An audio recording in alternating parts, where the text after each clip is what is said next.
All right, well, welcome back. You've had your first exam, and hopefully you're feeling okay about the course. Uh, if not, let me know because I really want everyone to be successful in this course and successful being whatever that means to you, whether you want an A or if you're happy with a C. Anyway, we're going to have a fairly easy lecture this time. And this is just about how you get infected by microorganisms. You know how you protect yourself against organisms through the innate and specific immune system. So we're going to talk a little bit about how they happen to win. Okay, so we talked a little bit before about biological associations. Symbiosis or living together is an association between two or more species. Mutualism is where both species benefit. Commensalism is where one species benefits, but the other one doesn't benefit or is not harmed. And then there's parasitism, and that's where the parasite lives at the expense of the other species. And this is all microbial pathogens, all the ones that we'll talk about. They're parasites. They don't necessarily hurt us long term, but they hurt us short term for sure. And some of them do actually hurt us long term, going as far as killing us. So, yeah, that's not a good outcome. All right. So, the human normal flora is composed mainly of commensal bacteria. So that's we're just living with them. We're happy with them. They're happy with us. And this is an example of the different types of bacteria that inhabit us. You don't need to know all of these particular bacteria, just that they exist and they're good. So parasites, that is what the cause of infectious disease is. They use our body to sustain, reproduce, and to colonize. So, in other words, they're trying to kind of take over our machinery and use it for their own purposes. They do cause damage to the host. Maybe that's just your cells, but it does cause damage. So, what are infectious organisms? We also call them pathogens. So that just means, well, it just means that they're hurting us for simplicity's sake. They can be bacteria, viruses, fungi, protozoan, helminths, and prions. And we'll talk about diseases of all of those, plagues of most of them. So let's go over just a couple of terms. A non-pathogen is an agent that doesn't cause infections. So it's either normal flora, like just stuff we have on our skin that's normal, or it's non-infectious to us. I mentioned cat distemper at one point in a lecture. So it's non-infectious to us. It does cause damage. It is a parasite to the cat, but not to us. And another one would be, like what's tobacco mosaic virus? It's a virus that affects tobacco plants, but doesn't bother us in the least. Now, a pathogen is an agent that harms its host and causes the disease. Okay, so a pathogen could be pathogenic to a cat, a dog, a plant, a tree, or to us. Doesn't matter. It's a plant pathogen or it's a human pathogen. We're only going to talk about human pathogens. Pathogenicity is the ability of an agent to cause disease. So it's either yes or no. So is cat distemper, is it a human pathogen? No. So cat distemper, there is no pathogenicity of cat distemper. Now, coronavirus, yes. So it's not degrees, it's either yes or no. A non-pathogen is an agent that doesn't cause disease. So that's like our gut bacteria or our skin flora. Then we can also have what are called opportunistic pathogens. And this is when the normal flora can actually infect us. Doesn't happen all the time, but on occasion it does. And here's an example. We have a normal appendix. You can see it in the middle image there, just that little tiny finger-like production at the end of the colon. And we have E. coli in there, and it's normally in the colon. It's not normally anyplace else, but occasionally it can get into your appendix. And when it gets into your appendix, and if it causes some kind of an infection, you're going to get inflammation. What's inflammation? Redness, swelling, heat, all of those things. And when your appendix bursts, then that bacteria is all throughout your peritoneal cavity. And that's a very dangerous situation. So opportunistic pathogens are normal pathogens that occur at the wrong time or particularly in the wrong place.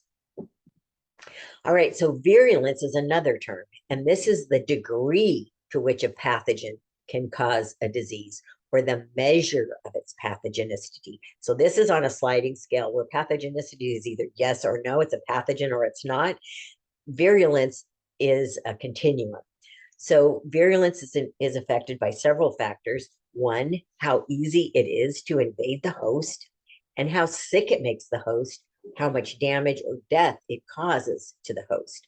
So the common cold is slightly pathogenic, whereas smallpox or the Black Death is highly pathogenic. I mean, excuse me, highly virulent.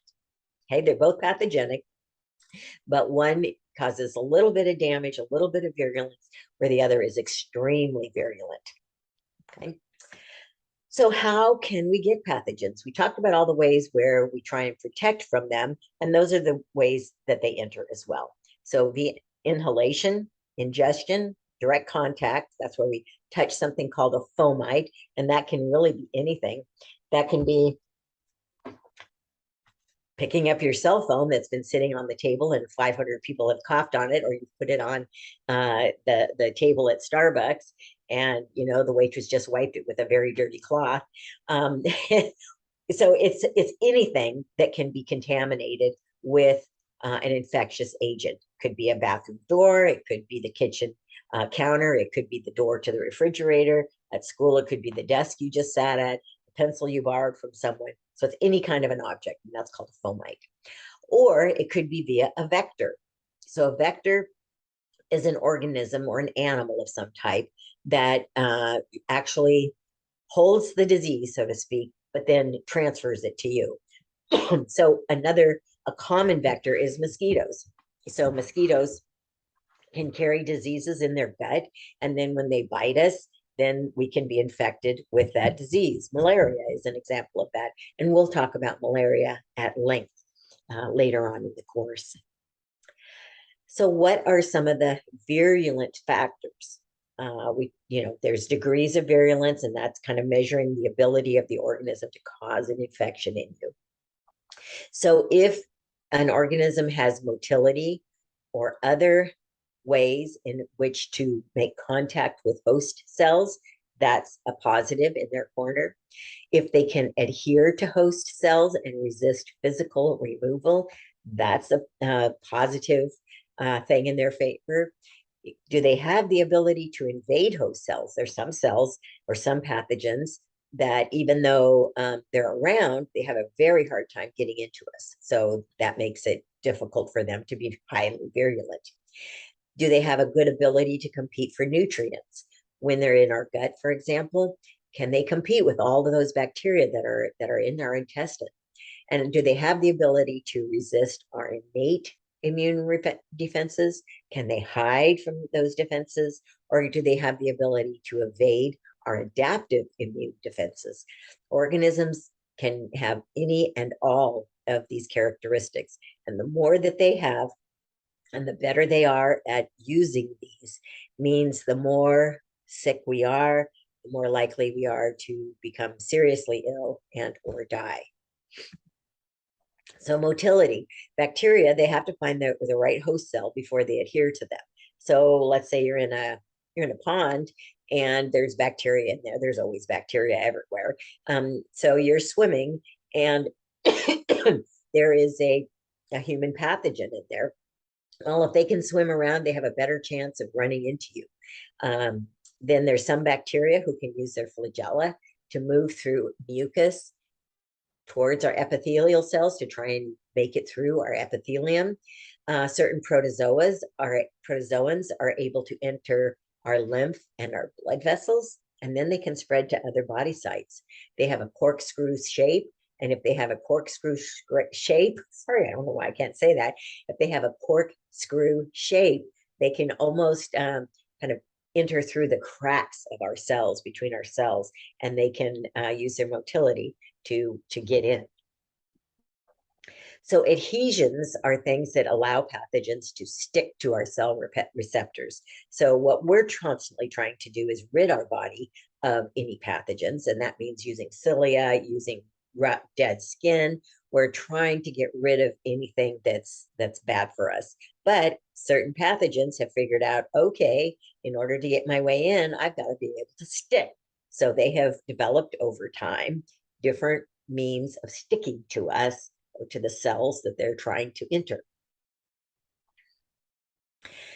So here are some bacterial examples. Pseudomonas aeruginosa, that is a bacterium that's often found in hot tubs, believe it or not. And it has flagella, and it can swim around in that good old hot tub, and eventually it's going to run into you. Then we also have Bacillus anthracis. This is the organism that causes anthrax, and it has a capsule on it, and the capsule that's around it sticks very well to host cell membranes. So that's its adaptive way of infecting us. And here's some protozoan examples. That's on the left is that kind of corkscrew, and it's a motile organism, so it's kind of corkscrewing into between your cells. And then we have Giardia lamella there. It has suction discs on one side, and it uses those suction discs to hang on to our intestinal cell epithelia. So we have a hard time getting rid of it because it just sticks on and for dear life. So unless we treat it, of course, I'm just talking about, our ability to slough things off. And then viruses, they can also have adhesion factors. They can even have receptors. So in this case, we have, this is HIV, human immunodeficiency virus. It has spikes that bind with cells. No, it has spikes on its surface that bind with receptors that are on our cells. Now, the receptors aren't there just to catch HIV. They're not like antibodies. They're just receptors that are there to attach to other things, other body cells of our own. But HIV has figured out, oh, that's a good way for me to get in. So I'm going to make some of those cell receptors. So it basically just attaches, and then it just sticks to us, so to speak. We just hang on to it because we recognize it as our own. All right, so other virulence factors can be enzymes, and enzymes are proteins, and they cause damage in tissues and allow the pathogen to spread. Remember, I said enzymes are things that chop things up. So here are some good examples. So hyaluronidase, that breaks down hyaluronic acid, and that is found in connective tissues. So if you're an enzyme, if you're an organism that has hyaluronidase, you're able to break down some connective tissue, which allows you to spread throughout the body. Collagenase breaks down collagen, and that results in dead tissue. Now, if you are able to kill tissue, that means you can move around. You're just killing tissue as you go. Hemolysins, those destroy red blood cells. And again, if you're able to destroy red blood cells, makes it a little bit easier to float around in someone's blood until you get to the place you want. Kinases break down clots. Remember that we had blood cells that are called platelets or thrombocytes. So that's one of our innate responses when we have bacteria, virus, something that's inside our body. Those platelets oftentimes, especially if you have a wound, they kind of create a clot or a clog. Now, if you are an organism that has kinase and you've been surrounded and kind of entrapped by thrombocytes or platelets, if you have kinase and break that apart, well, you have a much better chance of going from that cut down into more deeper tissue and infecting that human host. And then leukocytins, remember there we have a lot of white blood cells, and those are active in our innate immune system. And if you are a virus or a bacteria that has leukocytins, you're able to just, when they're coming to get you, you can kill them in return. So it's a war all the time in our bodies every day. All right, so here is another interesting virulence factor. So Helicobacter pylori, it used to be thought that ulcers were caused by stress, but they're not. They're caused by a bacterium, which is called Helicobacter pylori. And this is the bacterium that causes peptic ulcers.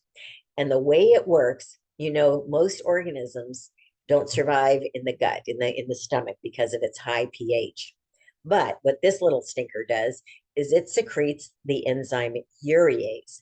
And what that allows it's a base, so it allows it to survive in the highly acidic environment of the stomach. It kind of buffers it out, so to speak. And then it makes a little lesion in the stomach lining, and it can get down into the mucosa and the submucosa. So it's protected somewhat from that strong acid. It can kind of, shoot out urease kind of as a top coat. So then it can hang out there and cause more destruction and get lots of nutrients, obviously. So Helicobacter pylori. So another virulence factor can be toxins. So toxins are oftentimes synthesized by a microbe, and then they secrete them into our tissues. So when they have cytotoxins, cyto meaning cell, toxin, obviously, the cytotoxin, when it's secreted, will kill or damage cells. Neurotoxins, they're going to block nerve impulse transmission, and enterotoxin can affect the cells of the gastrointestinal tract.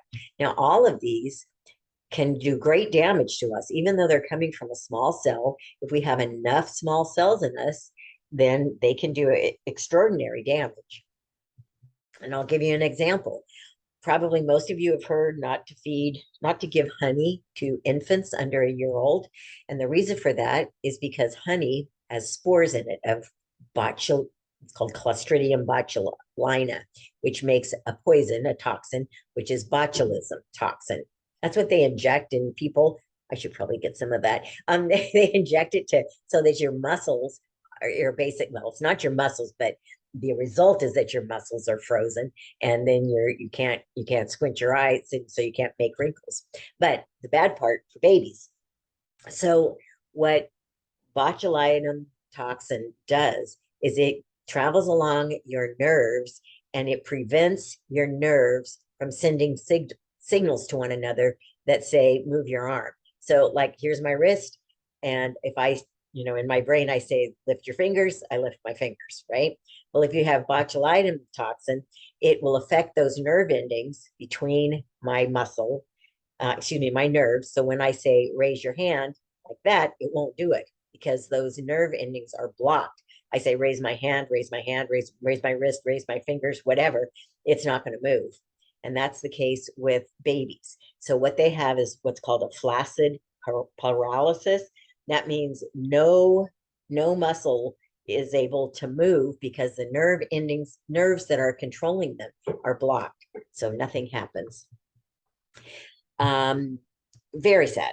And one other thing with botulism, once the damage has been done, it's irreversible. So you can stop it, if you get to the doctor in time, you can stop it from continuing. But once it's happened, it's not reversible. So with babies, unfortunately, a lot of them do die because you don't notice it right away. And then, it just gets worse and worse. And oftentimes they're put on vents, but eventually they do die because they can't breathe. Their nerve endings just won't work. So even though their brain is saying, breathe, breathe, breathe, it's not working. All right. So then microbes also have, besides toxins and besides, different other virulence factors, they have defensive strategies. And these defensive strategies allow the microbes to escape destruction by our host immune system or our human immune system. So they can both resist our innate immune defenses, or they can evade our specific or adaptive immune defenses. Yes, they keep getting smarter. We do too, but then they get smarter, then we get smarter, and it's just a constant battle throughout time. All right, so what are some of their defense mechanisms against innate immunity? Some use very complex systems, and it's unbelievable. But for an easy one, for our purposes, Remember that capsule around like a bacterial cell? Well, that capsule may be made of things that look like that resemble our cells. So we may not see it, quote unquote. Our immune system might say, oh, what's that? Oh, no, that's us. We're fine. It's not an invader.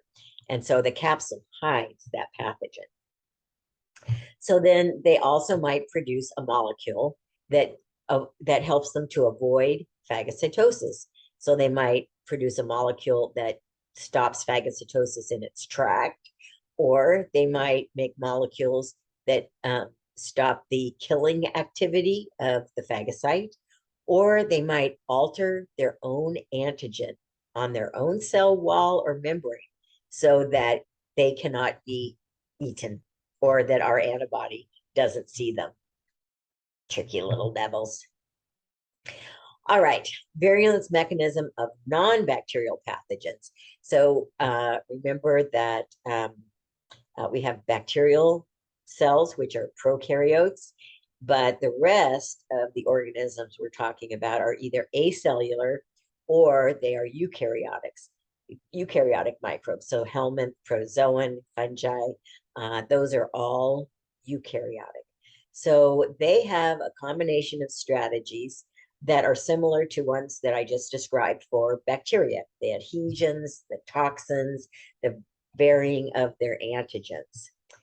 And then viruses, they can damage plasma membranes. They can also produce a large number of replicating viruses, which burst our cells. And, once a cell bursts, it's a goner.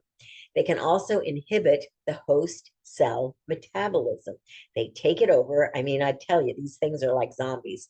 The viruses, they get into your cell, they take over all the machinery, and they just recreate their own cells, their own, I don't know if you can even call it a cell, their own DNA. So yeah, and they can also inhibit protein synthesis. So by stopping the activity in our cells, we are less able to create a good response against them. So, and they can continue to infect us. The more viruses that can infect more cells, the more they have a chance of winning. All right, so virulent factors of the invader. That's the antigen, the microbe, whatever. So the dose, so the number of microbes we either ingest or that get into us somehow, that can have an effect on how virulent they are. For instance, if you have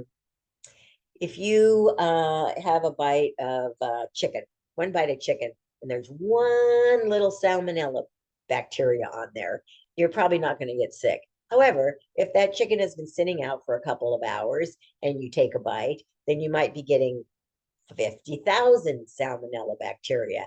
Well, that's going to make you sick. So dose is important as well. And then there are host factors.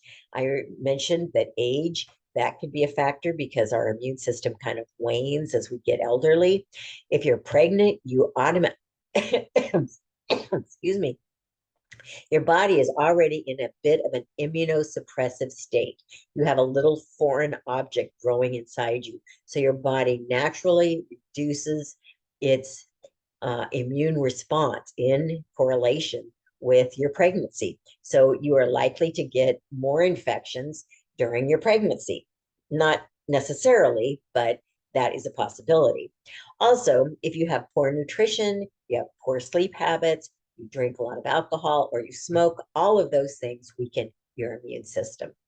And then, of course, the common ones, cancer, diabetes, kidney disease, obesity, all of those things can contribute to a decrease in your host immunity and your ability to respond to invaders. And then, of course, drugs. If you have a drug addiction, or even if you're taking certain kinds of drugs like immunosuppressive drugs, then you're going to be able to respond less to those invaders. All right, so how do you get an infection? You want to get an infection? Here's how you do it.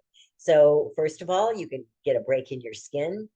You can breathe it in through your mucous membranes. You can get it by direct injection, either with a bite or with a needle, like I did with hepatitis B, or you can have an organ transplant or a skin graft, and there may be microorganisms on those particular transplanted organs or skins. All right, so mucous membranes, your respiratory tract is a huge source of infection. Just ask anybody who's lived how, what was their most common illness? Well, in most cases, it's going to be colds and flu. And that is all coming in through your respiratory tract. It's kind of your largest orifice, the easiest to get into. Once something gets down into your lungs, there's transfer of chemicals right at your alveoli, so organisms can get right into the rest of your body through your lungs.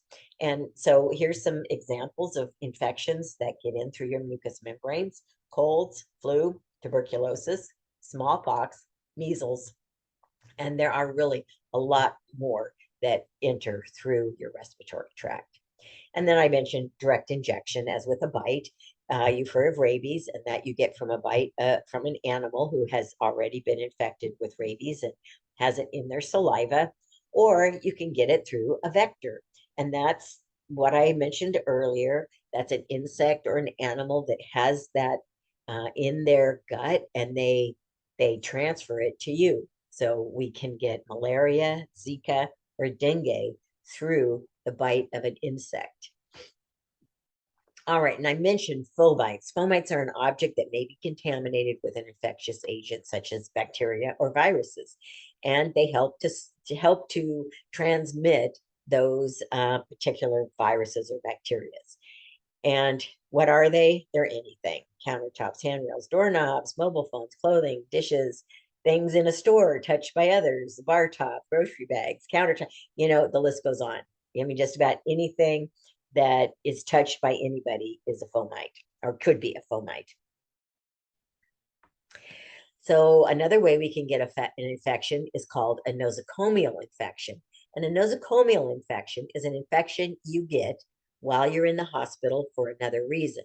So let's say you went in, you went in with for a kidney transplant, or no, let's make it easy. You went in something normal. You went in to give birth to a child. Well, let's just say COVID was there. My daughter's a labor and delivery nurse. They had a number of coronavirus patients or COVID infected patients come in. And so everybody on the ward was having possible exposure to coronavirus. They were very careful and no one else got it, but a nosocomial infection would be if you got coronavirus while you were in the hospital for something else. Or it could be any number of things. It could just be the common cold, or it could be the influenza. A lot of different things can cause a nosocomial infection. Also, while you're in the hospital, you're oftentimes getting high doses of antibiotics. Now, antibiotics are great, and I'm so glad we have them. I wouldn't want to live before the 1930s, but antibiotics do kill both healthy and pathogenic bacteria in our body. So when good is gone, bad can go crazy. So unfortunately, if you have large doses of antibiotics for a long time, you can get a bacteria in your GI system that causes severe diarrhea, and it's very difficult to get rid of because you've killed all the good flora in your intestines, and just this one is able to survive. So that's a serious nosocomial infection. And this is another reason why they, say don't play around with your antibiotics, take them the right way, etc. Then also when you're in the hospital, you might have a urinary catheter. So that's a tube that's inserted through your urethra up to your bladder. And this is often used after surgeries when patients can't actually make it to the bathroom. They're not able to ambulate or walk to the bathroom yet. So they'll have a urinary catheter. Well, that catheter is part inside and part outside. And so, there's bacteria on the skin, and some of it could be good and some of it can be bad. And if it just happens to be able to climb into, that tubing and get inside you, it can cause a urinary tract infection. So that could be a nosocomial infection as well. Breathing machines, same thing as a urinary catheter, you have you're intubated, you have a tube down your throat, and the ventilator is pushing air in and out of your lungs to keep your lungs pumping. But it's a nice, warm, lovely place, moist. So bacteria can live inside of that and they can invade into your lungs or other body parts. And then a central line is a tube that connects to your neck, your chest, your arm, or your groin, one of those places that physicians or nurses can inject medicine. And that will get it directly into your bloodstream quickly. But if you have a central line, again, it's on the outside and the inside, so you can get infections, a central line infection as well. And then unfortunately, there are times when there is an instrument that's used in surgery that was not properly sterilized. And so using a non-sterile tool can obviously directly impact you if the scalpel injects some bad bugs into you. Doesn't happen very often because there's lots of checks on that, but nevertheless, it can happen. So here's a question for you. Here are two doctors, both young, great looking guys, look very dapper. Which one is the least infective? Any idea? So which one is more likely to give you some kind of disease, and which one is less likely? Any ideas? Have you come up with an answer? Well, I'll tell you. The one who is least infective is the fella on the right. He has his lab coat buttoned up and his tie is within it. The other fella has his lab coat open. His tie is hanging freely. And I'll tell you a story about what happened at one of the hospitals I worked at a number of years ago. So there was a patient. Well, there were several patients and they were all getting sick with the same thing. They were getting a nosocomial infection, and it wasn't what they came in for. So they were trying to figure it out. The epidemiologist, or the person who tracks infections in the hospital, said something's going on.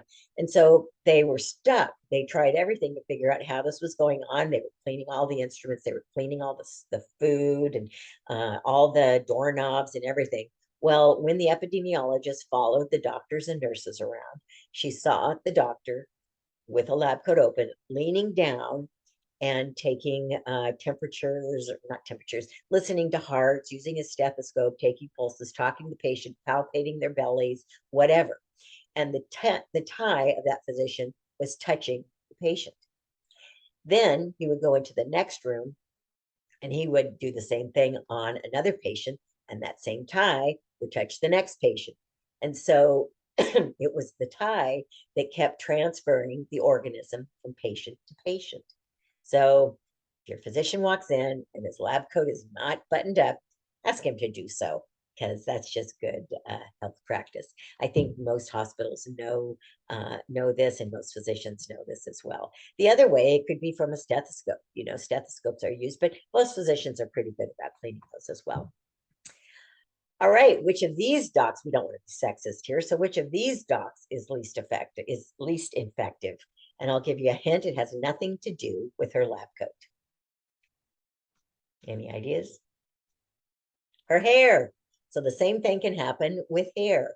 If you're a doctor or a nurse and your hair is down and you're leaning down against a patient, yep, that stuff is just touching everything. You go into the next room and your hair is touching the next patient. So it can transfer viruses, bacteria, any other kind of microbe from patient to patient. So that's why nurses always wear their hair up, always wear it, in a bun or a ponytail or whatever, because they don't want to spread infection.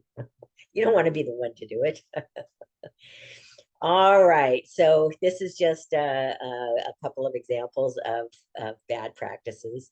The fellow on, well, both the fellows on the top both have their ties hanging out and ready to infect someone, and the gal on the bottom, she has her hair ready to infect someone. Now, I'm not sure if these are actual pictures of people seeing patients, but it's just for illustrative purposes. All right, so I mentioned epidemiology. We're going to talk about that near the end of the course, but epidemiology is the study of how often diseases occur and why. So that's why the epidemiologists at the hospital where this tie thing was happening were involved. All right, let's look at the stages of an infection. So the first stage you have is the incubation stage. That's when you've been exposed to the virus, but you're not feeling sick yet. So that's the time between the acquisition of the pathogen and the onset of symptoms. So basically, the pathogen is getting going, getting gearing. It's just trying to take over, trying to crank out some more of itself or some toxins or whatever it's going to do. Then we have the prodrome stage. And this is where you have very non-specific symptoms. You're just feeling yucky. I used the term earlier, malaise. So that's just like kind of tiredness, not feeling quite right. You might be getting a small fever, but nothing really else is bothering you. You don't have like a serious sore throat, or you don't have, like a boil or a big scar or broken leg or something. You're just kind of not feeling right. Then you have what's called the disease-specific symptoms, and these will increase very rapidly. Once that pathogen takes hold in your body, it goes crazy. And this is before you can actually build your immune response. Your innate response has already been activated, and it's doing its best, but it's not winning. So we've got to kick into the specific immune response. But in the early part, the disease starts winning. So you're feeling really crummy. You've got terrible symptoms. You've got a cough, you've got a fever, you've got body aches. You just want to lay in bed. You don't want to eat anything. So that's your disease state. Okay. And of course, with different diseases, it can be different. I'm kind of describing colds and flu, but we'll get into more serious diseases a little bit later on. The next stage after incubation, prodrome, and disease is recovery. And this is where, after a cold, your immune system has kicked in and you're starting to feel a little better. You're not perfect, but you woke up that morning and you say, I think I'm feeling a little better. And that's when your body is starting to win. It's starting to decrease the number of pathogens. Your symptoms are starting to decline and you're starting to recover. All right. And then after that is health. Finally, your symptoms have disappeared and you're back to your old self again. That's the best part. All right, here it is again. And you can see on the left, we have the incubation, we have the prodrome, we have increasing symptoms where we reach a peak, we kind of level out for a short period of time. And then recovery is when you have decreasing symptoms. And finally, you have health. So how do we not get infection? I think most everyone learned some of the best practices to prevent infection during our recent pandemic, and that is hand washing. So I mentioned a couple of the most common ways of getting infection are through eating, but primarily through your nose and your respiratory system. Now, I also mentioned we have excuse me, we have lacrimal glands. So, and our eyes drain into our sinuses. So that's why they say we, avoid touching your eyes, touching your nose, touching your face at all, because that's a very easy entry point for microbes or pathogens. And by washing your hands, you're also reducing the number of pathogens that are on your body, especially your hands, which are the thing that you touch most with. Obviously, you're not picking up your feet and scratching your nose. So it's important to keep your hands washed several times a day, especially during cold and flu season. I know this will sound ridiculous to most of you, but as a microbiologist, I don't like to be sick very much. So when I'm shopping, I take around my own pen and I sign my own receipts with my own pen, so I don't have to touch the pen that 50 other people have touched during that day. I'm not a germophile or germaphobe, excuse me. I'm not a germaphobe, but I just think, well, if I can avoid getting a cold, I'd rather do some simple things like that. So anyway, that's one of my idiosyncrasies. All right, so I think everybody knows how to wash their hands now. Wet your hands, apply your soap, wash your hands for 20 to 30 seconds. The best way to kill a bacteria, kill a germ, is to drown it.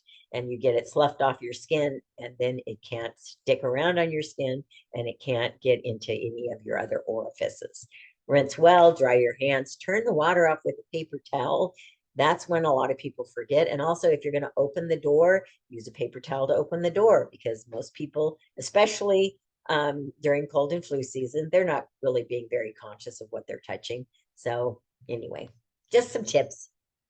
So do you want to get an infection? Well, if you do, you can just stick your fingers under, give a quick rinse off, and then leave. Maybe not even dry your hands off. You know, I've seen a lot of people do that. So if you're doing that, you're not helping yourself at all. You're pretending. So just so you know. How not to get an infection? Well, another way is to wear masks. My daughter and I were talking about 5 or 10 years ago. No, this is recently, we were thinking back 5 or 10 years ago and how we would see people in China or Japan wearing masks a lot. And we thought, how silly is that? How silly is that?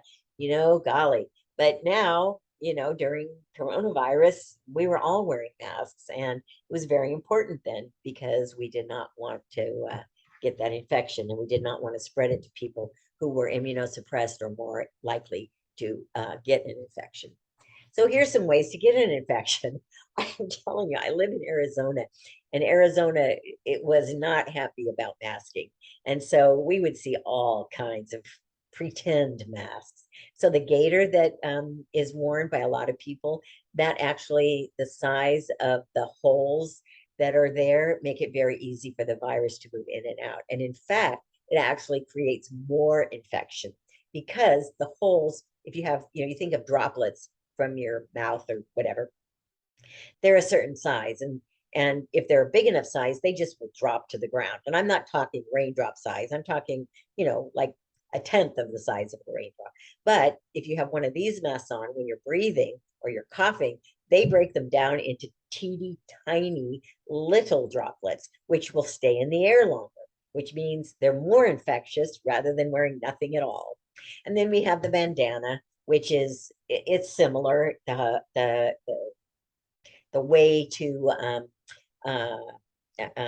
what am I trying to say? The whole size, if you will, the fabric is very breathable, and oftentimes they're not all the way around your face and your chin, and so they too you're not protecting you, and they're not protecting anybody else.